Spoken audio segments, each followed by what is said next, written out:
I am the Tofu Golem. Please enjoy the video. In this video, I will explain how to add the Selenium extension in Chrome. First, you will need to download the Chrome driver executable. It is crucial to match the Chrome driver version with your Google Chrome browser version to ensure smooth operation. Once downloaded, place this executable file in a location that is included in your system's path environment variable.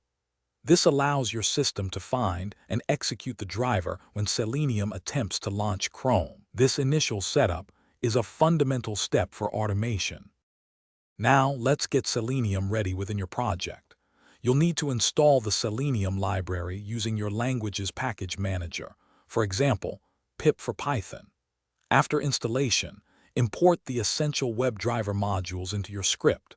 If you didn't add Chrome driver to your system's path, you'll need to explicitly provide its location in your code.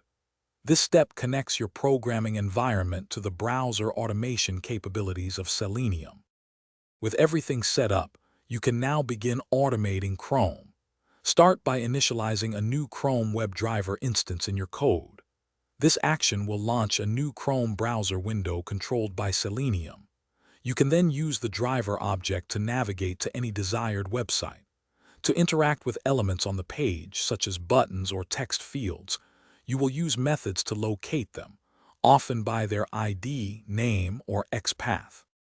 Once you've located an element, you can perform various actions, like clicking a button or typing text into an input field.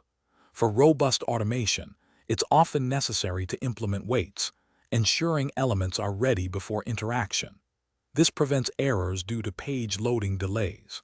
Finally, and importantly, always remember to close the browser window and quit the WebDriver session when your automation task is finished. This releases system resources efficiently. Thanks for watching. Consider subscribing if we helped you today.